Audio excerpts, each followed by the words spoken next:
mungkin satu hal yang terjadi pada orang lain tapi nggak terjadi pada saya itu adalah, contoh misalnya kan saya dari SD itu beli, atau bahkan TK, dari SD itu saya selalu juara satu tuh, bahkan sampai SMP tuh, SMP ya, SMA lah baru mulai dapat saingan yang cukup kompetitif gitu.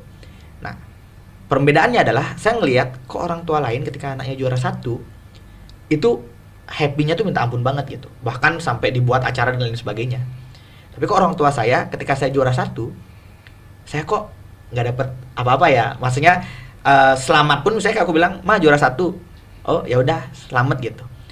Di situ saya ngira bahwa loh kok saya nggak dapet apa yang orang tua lain lakukan, tapi ternyata apa yang ibu dan bapak saya lakukan itu beli ada nilai lebihnya. Nilai lebihnya adalah saya baru menyadari ketika saya dapet juara, menang kompetisi apapun, mereka nggak akan peduli. Yang mereka pedulikan adalah ketika saya kalah, ketika saya nggak dapet juara, saya jatuh dan sedih. Nah di situ tuh baru mereka ada. Jadi saya tuh baru nyadarinya sekarang, oh ternyata didikan ini luar biasa ya. Dan bahkan asal beli tahu, saya tuh hidup tidak dengan ekspektasi besar dari orang tua saya. Saya hidup benar-benar untuk diri saya sendiri gitu. Ibaratnya orang tua saya selalu bilang, kamu mau jadi apa, bapak ibu pasti support.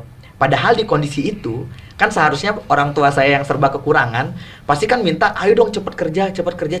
Ini enggak, tapi benar-benar ngedorong apapun yang kamu pengen lakukanlah gitu.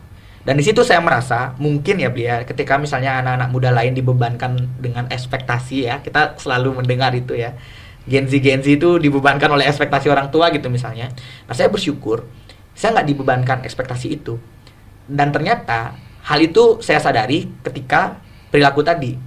Jadinya saya nggak menyesali ketika saya dapat juara, ibu saya itu membuatkan acara, atau bapak saya misalnya memberikan hadiah, itu pada akhirnya saya nggak menyesalinya gitu. Saya malah mensyukuri ketika saya jatuh, ketika saya sedih, orang tua saya di situ baru ada kehadirannya gitu. Jadi nggak ada ekspektasi tuh saya dalam menjalani hidup. Makanya benar-benar enjoy, dan menurut saya dukungan paling optimal dari orang tua itu adalah ketika memberikan kebebasan bagi anaknya untuk berkembang.